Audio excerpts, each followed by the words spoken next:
Glória a Deus, você trouxe a sua Bíblia? Trouxe mesmo? Levanta a Bíblia aí, vamos ver a Bíblia. Glória a Deus. Amém. Nós vamos hoje ministrar a penúltima mensagem da série Verdadeira Espiritualidade. Nós vamos hoje abrir o texto de Atos dos Apóstolos, capítulo de número 16. Atos dos Apóstolos, capítulo de número 16. Nós vamos ler a partir do versículo de número 16.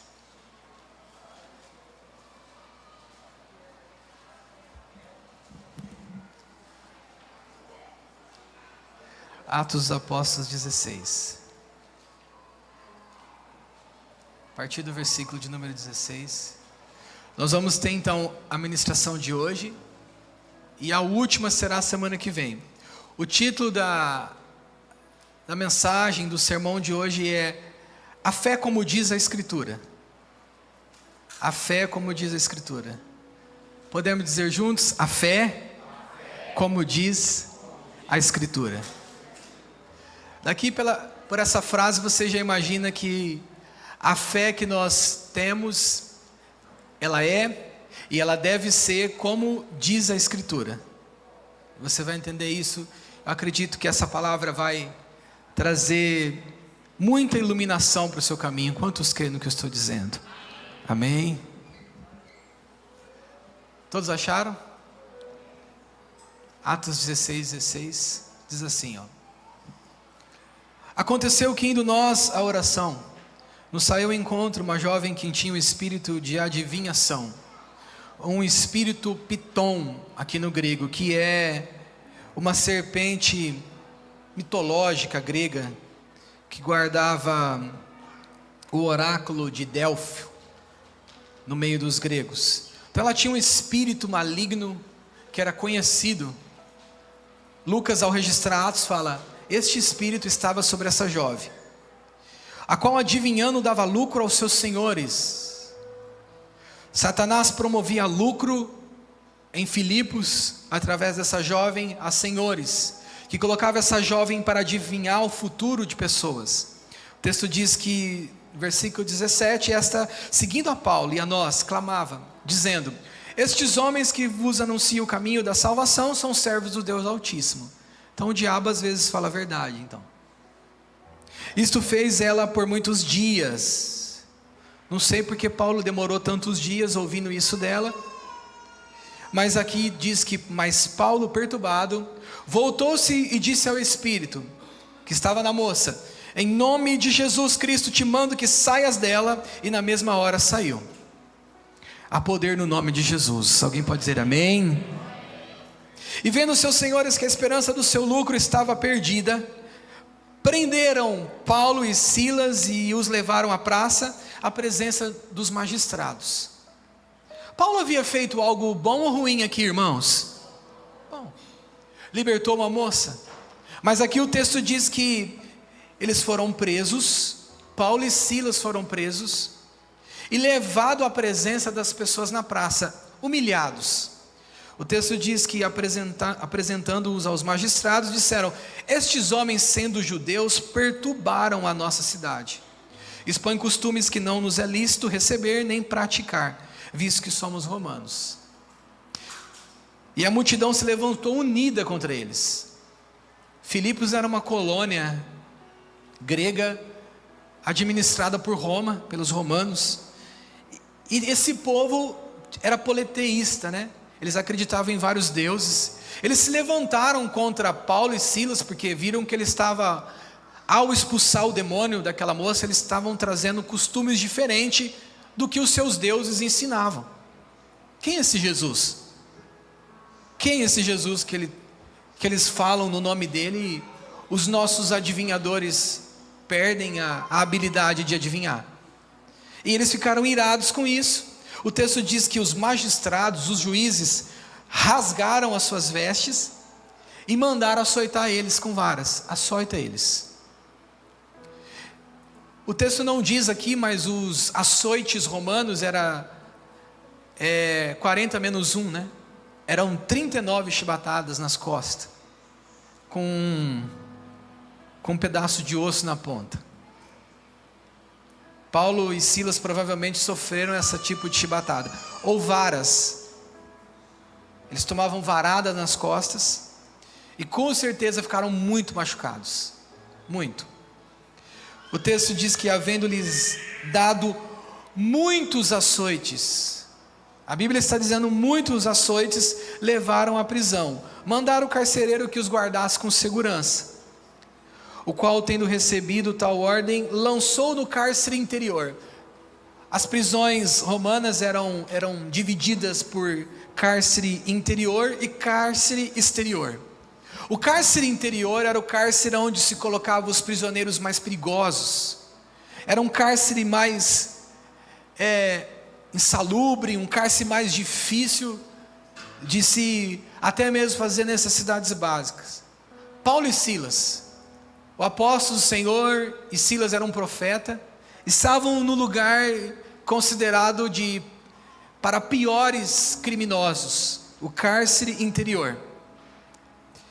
E lhes segurou os pés com um tronco. Se não bastasse estar num lugar tão difícil, colocaram os pés deles amarrados num tronco, como se eles fossem prisioneiros de alta criminalidade, e os amarraram ali. Ninguém foi curar ou passar algum tipo de metiolate, né? Alguém já usou metiolate aqui já? Quem não sabe o que é metiolate aqui? Todo mundo sabe, né? Não sabe. Não sabe. Não sabe, né? Meu Deus do céu, falei, pode ser alguém que tem 20 anos aí que não sabe, né? E a mãe insistia em passar, né? Porque falava que tinha que secar aquela coisa, e ardia o negócio, meu Deus do céu. Então ninguém foi lá passar um metiolate, né, no Paulo e Silas, né? Mas eles estavam ali naquele ambiente difícil, irmãos. Ninguém foi lá dar nenhuma assistência para eles. O texto diz que eles estavam amarrados. Mas assim, antes de continuarmos a ler o texto, eu estou contextualizando para aplicar a palavra ao seu coração de uma maneira poderosa. O Espírito Santo está aqui, amém? Glória a Deus. Graças ao Espírito Santo, Ele conseguiu cativar a sua atenção, porque vocês estavam tudo assim, com as mentes voando, mas o Espírito Santo começou a pairar aqui na mente de vocês, amém? Glória a Deus. Continue assim, não perca o que o Senhor tem para você nesta manhã, amém?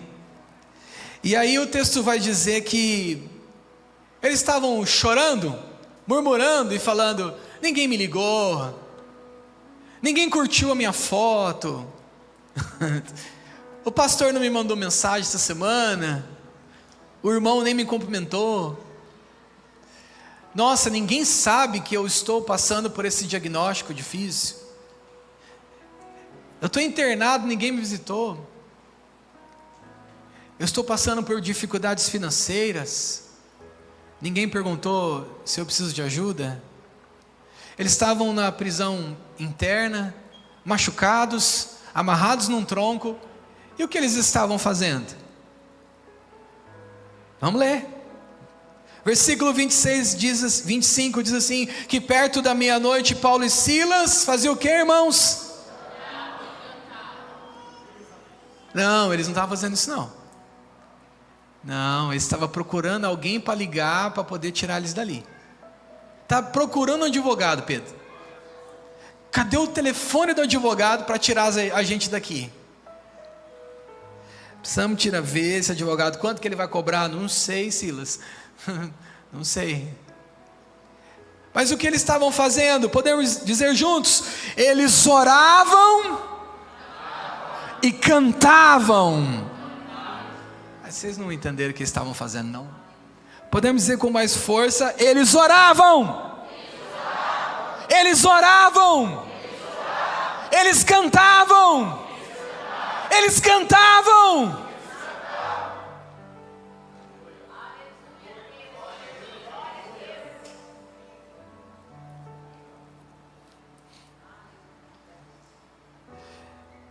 Será que a gente já passou por alguma dor um pouquinho mais difícil aqui? Talvez alguns sim, outros não.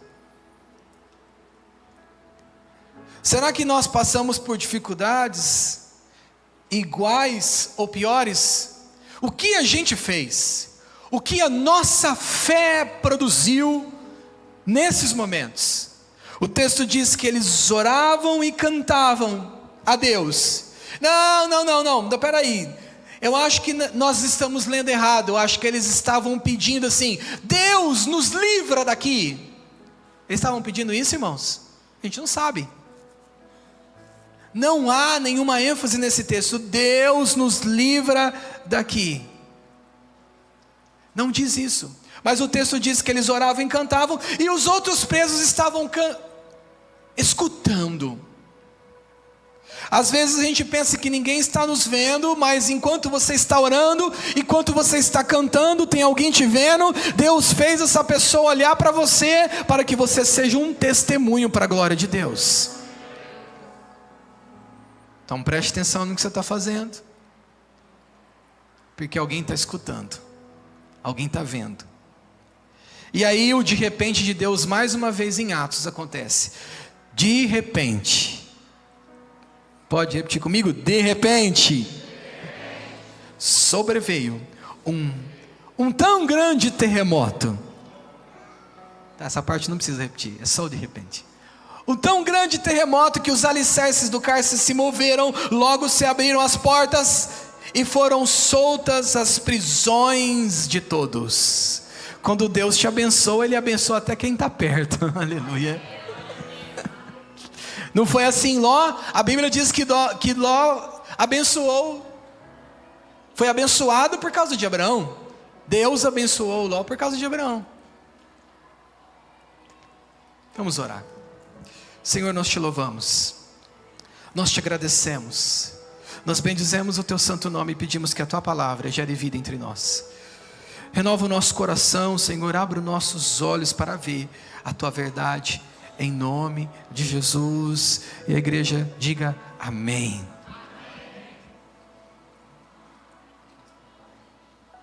Glória a Deus. Nós estamos na série A Verdadeira Espiritualidade. Irmãos, um pouco antes de eu me casar, eu comecei a ter um sentimento, logo que me converti, comecei a pensar na vida cristã. Eu pensei assim comigo, a minha fé começou a inclinar para isso. Deus tem que me enriquecer. Eu quero enriquecer, eu quero ficar rico. Alguém aqui já pensou isso? Eu quero ficar rico. Os que não levantou a mão tá mentindo, tá? Porque eu sei que você pensou em algum momento da sua vida: eu quero ficar rico. E aí eu comecei a pensar, só que a minha fé dizia assim: Senhor, o Senhor precisa me enriquecer, porque eu sou teu servo, eu sei o que eu vou fazer com o dinheiro. Eu vou fazer coisa boa. A minha fé ensinou isso, a minha fé começou a... Só que essa fé não é a fé que a Escritura diz. Vocês acreditam que Deus abençoa os seus servos? Sim. Mas você acredita que enriquecimento é para todos? Não. Há aqueles que dizem que nas Escrituras isso está falando, mas não está. Enriquecimento não é para todos. Mas se eu trabalhar e trabalhar bem, administrar, eu posso ter uma boa vida, ok? Nós somos um país abençoado, nós somos um país de um empreendedorismo ativo. Então a gente vai ser abençoado, mas enriquecimento não é uma promessa bíblica. Mas na minha fé, naquilo que... Irmão, isso aqui já está para resolver já, tá? Sei que nós estamos inquietos. Era para resolver ontem, o irmão não conseguiu ver. Nós já vamos resolver amanhã, em nome de Jesus, amém? Cachoeira aí, tá? Entendi. Eu sei que é eu sei que não é vocês. Eu sei que é eu. Mas eu estou vendo vocês olhando. Então o enriquecimento não é para todos, né, irmãos? Vocês estão comigo? Amém? Vocês esqueceram que não é para todos? Não é para todos. Mas a minha fé dizia isso, dizia: Deus, o Senhor precisa me enriquecer, para eu poder O que eu quero dizer nesta manhã é o seguinte: a verdadeira espiritualidade é uma fé, como diz a Escritura. Às vezes a gente começa a acreditar em coisas que é utopia, que a Bíblia não diz. Mas a gente cria alguma coisa boa, a gente cria alguma coisa justa, interessante, e damos esse argumento para Deus. Senhor, olha aqui. Olha o que eu estou acreditando, Senhor. O Senhor sabe que eu preciso disso. Mas a Escritura nunca disse para crermos dessa maneira. O texto que acabamos de ler vai mostrar para nós coisas que nós não estamos esperando dentro da nossa fé. A gente não está esperando expulsar o demônio de alguém, libertar alguém, pregar o Evangelho e sermos colocados dentro de um cárcere. Nós não estamos esperando isso não faz parte da fé que nós temos. Mas a fé da Escritura, João capítulo de número 7, versículo 38, Jesus vai dizer como que nós deveríamos crer. Ele diz assim: quem crê em mim, como diz a Escritura, ele está dizendo, crer em mim não é assim, Jesus é amor e tudo que ele vai fazer é em amor. Não. Ele diz assim: você tem que crer em mim como a Escritura fala de mim. Você tem que crer em mim naquilo que a Escritura disse que eu prometi para fazer na sua vida. Quantos estão entendendo? Amém? Então não adianta a gente trazer para o Senhor boas ideias que nós passamos a crer. Isso não é fé, isso é crença. Como eu disse, eu poderia apresentar inúmeros argumentos para Deus, que Ele poderia me enriquecer, e que eu ia saber, eu tinha uma lista do que fazer, se Ele me desse enriquecimento. Mas Ele olha para isso e fala assim: não é essa a promessa que eu tenho para a tua vida. A promessa é que você caminhe por fé, por providência, e se num dado momento eu quiser te dar uma abundância, eu vou dar, mas essa decisão pertence ao Senhor. Então a fé, como diz a Escritura, ela vem para poder desconstruir aquilo que a gente está crendo, e eu vou fazer algumas aplicações aqui ao seu coração. Oração é falar sobre o que Deus já falou. Podemos dizer juntos: oração é falar com Deus sobre o que Ele já falou. Eu estava falando com um pastor amigo essa semana, e nós estávamos discutindo sobre uma situação pastoral. E aí nós lembramos de algo que nós aprendemos lá atrás, que é orar as Escrituras. Inclusive compartilhei com a Tainá isso essa semana. Nós orarmos como a Escritura. Deixa eu te dizer uma coisa: você que sofre com pensamentos um atrás do outro, pensamentos ruins, pensamentos ruins. Quando eu era criança a gente tinha sonho, e minha mãe falava assim: por que você acordou, menina? Eu falei assim: porque eu tive sonho ruim, mãe. E aí aquele sonho ruim perturbava o dia inteiro, porque ele ficava na mente. Não tinha outro caminho, não tinha um caminho para poder se livrar disso. Mas a Escritura, ela vai ensinar que nós devemos orar lendo a Bíblia. Guarda isso no seu coração. Principalmente você que sofre de ansiedade, você precisa, ao sentar, ao dobrar o seu joelho, começar a ler as Escrituras e orar. Por exemplo, você abre o Salmo 113 ao 118, é o Hillel, é o hino que Jesus cantou antes de ir para o Getsemane. Ele canta esse hino com os seus discípulos, que está no Salmo 113 ao Salmo 118. E você começa a ler esse salmo e orar ele. Por exemplo, você lê: louvai ao Senhor, servos do Senhor, louvai o nome do Senhor. Aí você ora: Senhor, eu quero louvar o teu nome. Senhor, eu sou teu servo, eu quero louvar o teu nome. Versículo 2: seja bendito o nome do Senhor, desde agora e para sempre. Senhor, na minha vida o teu nome seja bendito. Não só hoje, não só amanhã, mas para sempre. Você começa a ler os textos. Versículo 9 diz: faz que a mulher estéril habite em casa, e seja alegre mãe de filhos, louvai o Senhor. Senhor, está escrito que o Senhor faz da estéril mãe de filhos. O Senhor que disse: Senhor, eu creio que o Senhor faz da esterilidade desaparecer e gerar vida. É assim que nós oramos. E ele compartilhou comigo que orou junto com uma irmã da igreja dele, exatamente nesse Salmo 113, versículo 9, ela não podia ter filhos. E Valnice Milhomes, uma pregadora, uma missionária muito conhecida no nosso país, ela diz assim: orar com a Escritura é como dizer para Deus assim: Senhor, o Senhor disse, eu vim aqui apenas te lembrar. E aí, isso é poderosíssimo. Poderosíssimo. Mas eu não sei o que orar. Ore a Bíblia. Coloque a sua Bíblia do ladinho, dobre o seu joelho e comece a orar. Quando Israel saiu do Egito, Salmo 114, e a casa de Jacó de um povo de língua estranha, Judá foi o seu santuário, Israel o seu domínio. Senhor, o Senhor tirou Israel do Egito. Israel estava escravo. Me tira dessa escravidão, Senhor, me tira dessa dor. Você vai colocando diante de Deus aquilo que Ele já disse. A verdadeira espiritualidade é a fé, é a oração naquilo que Deus já falou, não naquilo que eu inventei.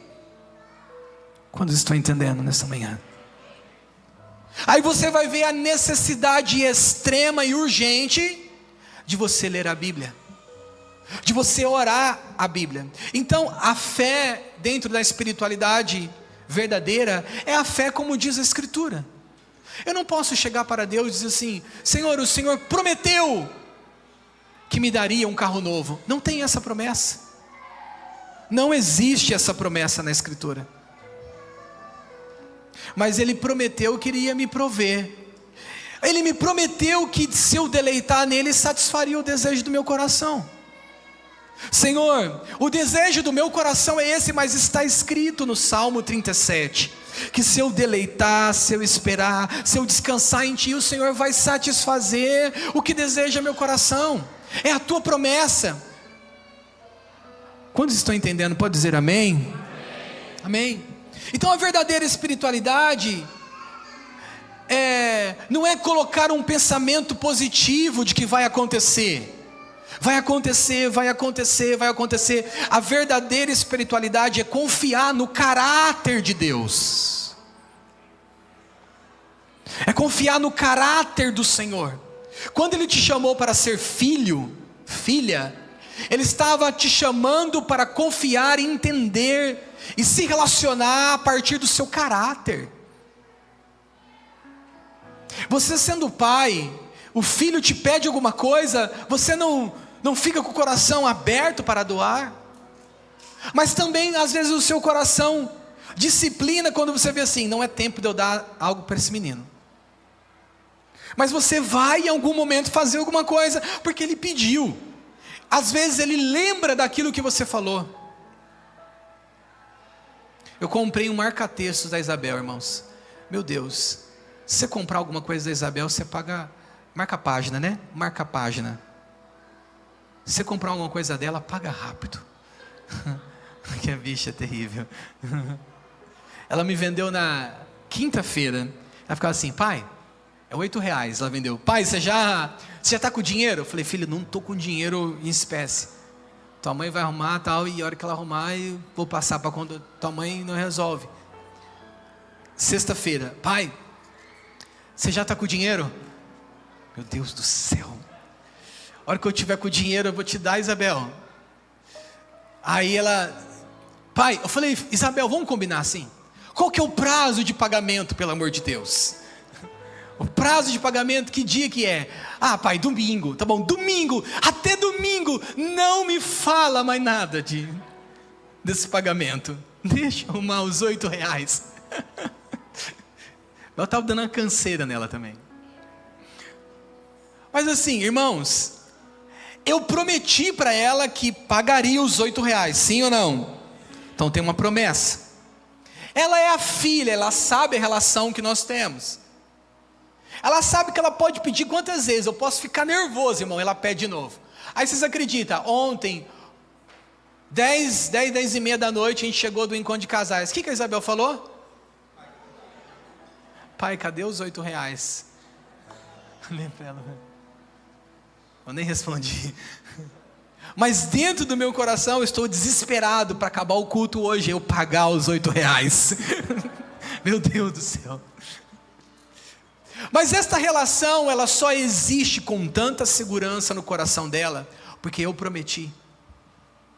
Então, a verdadeira fé não é acreditar que vai dar certo, mas acreditar no caráter de Deus.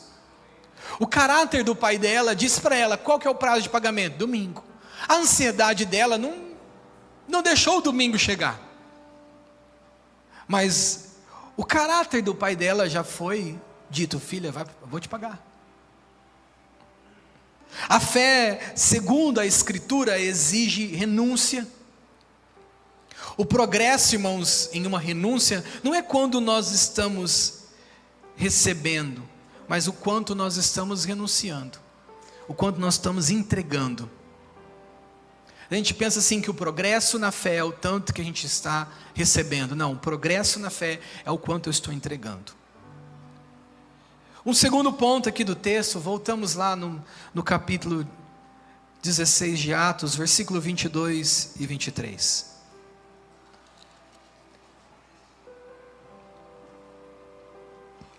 O texto diz que a multidão se levantou unida contra eles e os magistrados, rasgando-lhes as vestes, mandaram açoitar com varas. Havendo dado muitos açoites, irmãos, eu perguntei a vocês, eles fizeram coisa boa ou coisa ruim? Vocês me falaram que eles fizeram coisa boa, certo? Paulo e Silas estavam pregando a palavra de Deus. Em Filipos não tinha sinagoga, eles foram orar na beira do rio.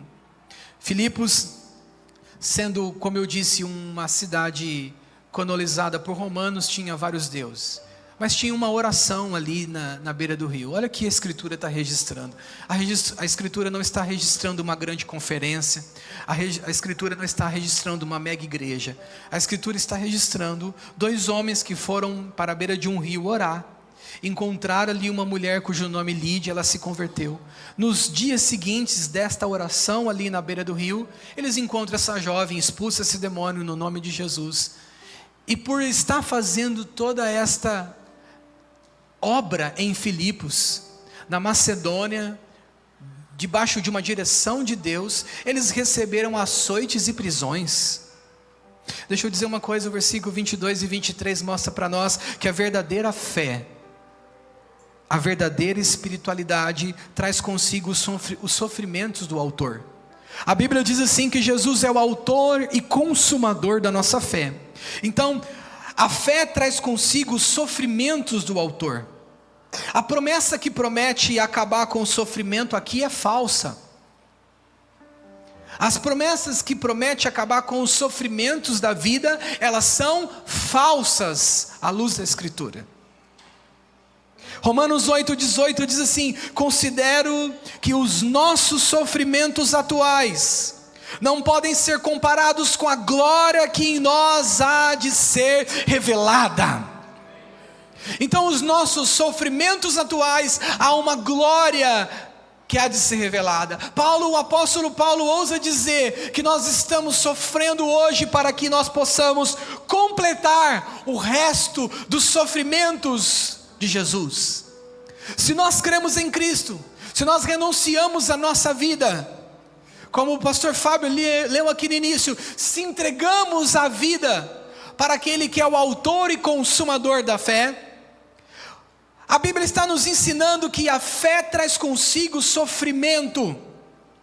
Eles fizeram o que é certo e receberam açoites. Uma fé que não tem espaço para sofrimento não é fé, é uma fuga. Uma fé que não tem um espaço para sofrer, para experimentar aflições, dificuldades, desafios. Ela não é uma fé, ela é uma fuga. Hebreus 2,18 diz: porque tendo em vista que Ele mesmo sofreu, o nosso Senhor Jesus, puro, santo, imaculado, o Deus Todo-Poderoso em carne, não tinha pecado algum, Ele mesmo sofreu quando tentado, foi tentado, Ele é capaz de socorrer aqueles que estão sendo tentados. Ou seja, se Ele sofreu na carne, nós hoje nos nossos sofrimentos, existe um que é capaz de nos livrar, de nos socorrer também nos nossos sofrimentos. Mas nos seus sofrimentos nós somos marcados, nós somos curados da nossa velha natureza e recebemos a natureza de Cristo. O nosso ensino precisa contemplar a dor, irmãos. Pastor, você está sendo, parece que, algum tipo de adepto ao autoflagelo? Não, eu estou dizendo que o Evangelho, a vida cristã, não é uma vida de fantasia, de não ter dores. Pelo contrário, é uma vida de sofrer, é uma vida de dores, porque o nosso ensino, a nossa teologia precisa contemplar novamente as dores, porque se o nosso ensino não contempla as dores, é uma utopia. Utopia é imaginário, é um lugar que existe. Se eu te falar que você nunca vai ter dor, eu estou te mentindo. Tira o microfone das minhas mãos, vai embora desse lugar. Agora, se eu te falar que você terá dores, mas você tem alguém que pode te socorrer. Se eu te falar que você terá sofrimentos, mas você terá alguém que vai te confortar. Se eu te falar que você terá dificuldades, terá tribulações, mas terá aquele que vai entrar contigo na tribulação, aí eu te falo, fica nesse lugar e dá glória a Deus. Deus não nos tira muitas vezes da tribulação, Ele nos livra na tribulação. É na tribulação, é na dor, é na dificuldade. Meu Deus do céu, a gente tem uma dor, a gente tem uma doença, ficamos desesperados. Deus precisa me curar. Ele te diz: e se não for para cura? E se for para poder testemunhar? E se for para te colocar dentro de um hospital para testemunhar? E se for para levar para a glória? Ai, meu Deus do céu, não. Deus sempre vai curar. Não, irmãos, Deus não sempre vai curar. Ele vai estar contigo. Ainda que eu passasse pelo vale da sombra da morte, ainda que eu passasse pelo vale da sombra da morte, Tu estás comigo, a Tua vara e o Teu cajado me consola. Esta é a promessa. A promessa não diz que não passaremos pelo vale. Alguém aqui já fracassou em algum momento da sua vida? Já fracassou em algum momento? Fracassou profissionalmente, fracassou no casamento, na criação dos filhos, num trabalho, em alguma coisa, já fracassou. A sua fé não se define por isso. Alguém pode dizer amém? A sua fé não define por isso. Eu tentei, pastor, eu tentei de todos os jeitos, eu busquei todos os conhecimentos. A sua fé não define por esse fracasso. Jó fez tudo certinho, não fez? Fez tudo certinho. Ele tinha lá os seus bens muito organizados, seus servos muito organizados. Deus deu o testemunho dele, falou: esse é um homem íntegro, é um homem temente a Deus, se desvia do mal, mas perdeu tudo. E aí ele disse assim: eu conhecia o Senhor só de ouvir falar, agora meus olhos te veem. Eu não quero aqui trazer para você um sentimento de conviver com a dor, não é isso, e com o sofrimento. Eu estou dizendo que você precisa entender que Deus está no sofrimento e na dor, nos pedidos não respondidos, nas curas não alcançadas, nas portas que não foram abertas. Ele está também. Ele está também. Paulo não fracassou, mas foi parar num cárcere. Sansão fracassou e foi amarrado no moinho. Deus não te chamou para um pensamento positivista, ai, vai dar tudo certo, mas para a fé. Não te chamou para um pensamento positivista, mas para a fé. No final, o cárcere ou o moinho vai glorificar a Deus. Vai glorificar a Deus. Talvez tudo que nós temos hoje, exatamente hoje, é uma manjedoura. Dietrich Bonhoeffer disse, ouviu do seu amigo: Talvez o que nós temos hoje é uma manjedoura. A gente não tem uma casa, não tem uma estalagem, não tem um quarto, temos uma manjedoura. Mas Jesus vai nascer, o menino tem que nascer. Porque Deus continua a sua obra. Deus continua a sua obra e não para. Na tribulação, sem tribulação, na dor ou sem dor. E aqui eu termino com o último ponto. O versículo 25 e 26 do capítulo 16 ainda de Atos diz assim, ó. Perto da meia-noite, Paulo e Silas oravam e cantavam. Paulo e Silas oravam e cantavam. Eles não estavam dizendo, pelo menos o texto não diz, nos tira daqui, mas eles adoravam e cantavam. Fé não é um esforço. Não é um esforço, pastor, eu estou orando tanto por esta causa, glória a Deus por isso. Eu estou clamando tanto a Deus por essa cura. Não, a fé não é um esforço. A fé, segundo a Escritura, é um descanso. Paulo ora por 3 vezes ao Senhor para tirar o espinho da carne dele. A dor que estava na carne do apóstolo Paulo, ele diz, Senhor, tira essa dor. Senhor, tira essa dor. Oração 3, Senhor, tira essa dor. E o Senhor disse assim, minha graça te basta, porque o meu poder se aperfeiçoa na sua fraqueza. O meu poder se aperfeiçoa na sua fraqueza. Então ele disse, quando eu estou fraco, eu estou forte. Quando eu estou fraco, eu estou forte. Porque Deus não faz com que nos gloriamos na carne, mas Ele faz a sua obra na carne sofredora, na carne com dor. No vaso de barro, Ele coloca um tesouro dentro. Nós não sabemos ainda o que é sofrer o Evangelho. John Mi é uma coreana, uma menininha de uns 13 anos mais ou menos, cujo pai vivia com o pai, e ela sofria com a vida de bebedice do pai. O pai agredia, o pai quebrava tudo em casa. Na Coreia do Norte, o país mais perseguido do mundo, não tem igrejas registradas na Coreia do Norte, para você ter uma ideia. O regime comunista é uma cortina de ferro, talvez igual ou pior à antiga União Soviética, a atual Rússia. E essa jovenzinha, o pai virou para ela e falou assim, você dá um jeito de sustentar nossa casa, vai trabalhar. Ela atravessa o rio para a China. Ela disse que quando ela era criança, ensinavam para ela que os missionários eram lobos. Não conversa com missionário, porque são lobos. Eles querem destruir a nossa cultura, destruir os nossos costumes. Não conversa com os lobos. E ela ficava receosa dos missionários. Ela atravessou o rio e foi parar na China. E lá ela conheceu uma comunidade cristã. Ela se converteu, ela creu no Senhor. E passou-se anos. Ela começou a sentir um chamado de Deus para a missão. Para quê? Para voltar para o seu país de origem, Coreia do Norte. Irmãos, nós estamos falando de uma criança que estava experimentando dores terríveis, e ela quer voltar por amor ao Evangelho.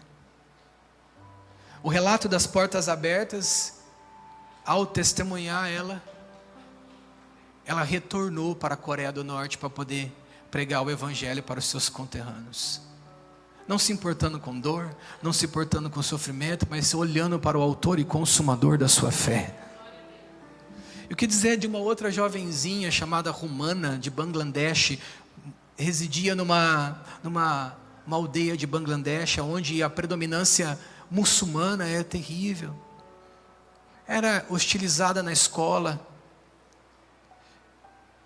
mas ela continuava firme na fé. Era a única cristã da classe. Os professores falavam assim, não conversa com a cristã, porque se você conversar com a cristã, você vai ficar imundo como ela. Nós não conseguimos ser maltratados num balcão de uma venda, que dirá numa classe sozinho. sendo o único cristão.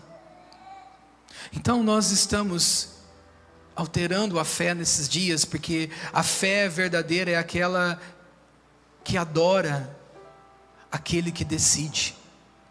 Adora aquele que decide. Paulo e Silas não estavam assim, dizendo: ai, nos tira daqui, Senhor, faz alguma coisa. Eles apenas oravam e cantavam. E Deus de repente decidiu sacudir a prisão.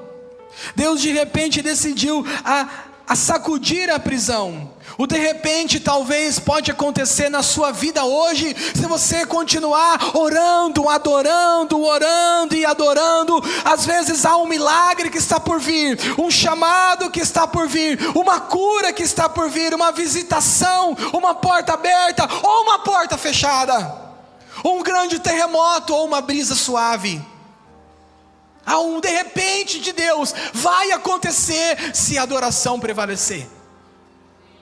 Alguém aqui tem um diagnóstico talvez de uma doença preocupante e diz assim: meu Deus, e agora o que eu vou fazer? Você vai adorar. Você vai adorar a Deus. E o de repente de Deus vai acontecer. Mas há promessas que Deus cura. Sim, há promessas que Deus cura. Mas também há promessas que Ele não cura, que Ele está trabalhando, que Ele está operando, que Ele está edificando, que Ele está testemunhando. Quando perguntaram ao Senhor Jesus por que aquele rapaz era cego de nascença, perguntaram assim para ele: foi sua mãe que pecou? Foi seu pai? Foi ele que pecou? Quem foi que pecou? Jesus disse assim: ninguém pecou, mas foi para que manifestasse nele a glória de Deus. Eu preciso dizer isso. Talvez não haverá cura, mas a glorificação do nome do Senhor haverá. Isso haverá. Aqui houve um terremoto. Quando Sadraque, Mesaque e Abednego foram preparados para serem lançados na fornalha, eles viraram para Nabucodonosor e disseram assim: rei. Eles disseram assim: e aí, o que vai acontecer? Eles disseram: rei, parafraseando o texto, eles disseram assim: rei, ou Deus nos livra lá dentro, ou a gente vai com ele. Parafraseando o texto, eles disseram isso: ou Deus livra, mas aprove o Senhor, de repente, entrar com Sadraque, Mesaque e Abednego dentro da fornalha. Mas Deus não matou um soldado ali para não deixá-los entrar. O soldado que queimou ali. Aí a nossa fé constrói assim. A hora que o soldado for jogar eu na prisão, ele vai cair morto. E Deus, no fogo, e eu vou ser livre. Mas não é isso que acontece. Eles vão parar dentro do fogo. E dentro do fogo eles estão caminhando. E dentro do fogo eles estão andando com o quarto homem. E dentro do fogo eles estão com a sua roupa sem queimar, sem ter cheiro nenhum. Por quê? Porque o Senhor é aquele que decide. Fé é a fé que crê no que Deus vai decidir, não o que nós decidimos. E se Ele decidir, é para a sua glória. Jó, como pôde ainda adorar, se não tem motivos para cantar? Abandona esse Deus e morre.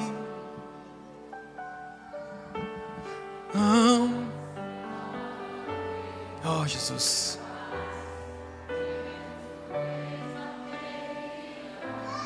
eu adoro pelo que Ele é. Eu sou dele, tudo é dele. Jó, você não tem motivos, perdeu seus bens, seus filhos, seus amigos. O que você vai fazer? O quê? Eu vou simplesmente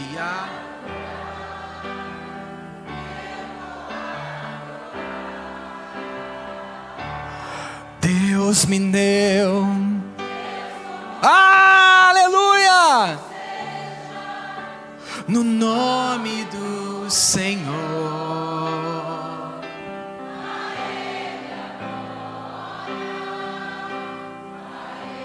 É isso.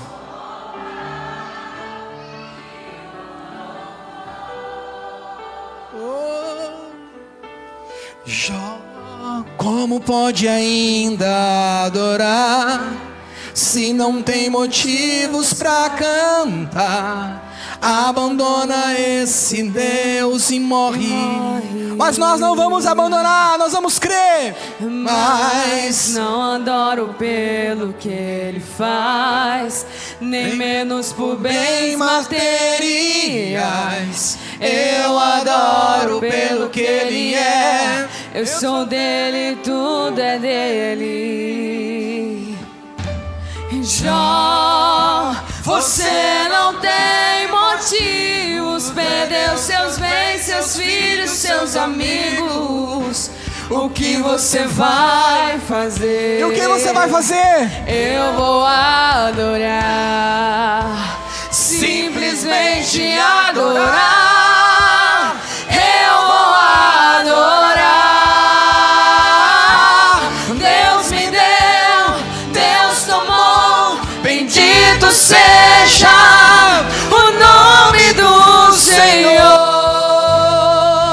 A Ele a glória, a Ele a honra E o louvor. Deus me deu, Deus tomou. Bendito seja o nome do Senhor. A Ele a glória, a Ele a honra e o louvor. A Ele a glória. Ah, Jesus. A Ele a glória. Adore, adore Ele.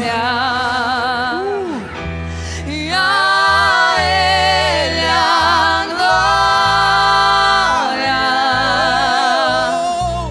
A Ele a glória. Ele merece toda a glória. A Ele a glória.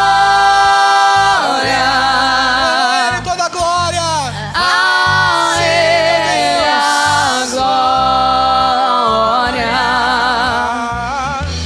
E a Ele a glória. Pra sempre, Yahweh.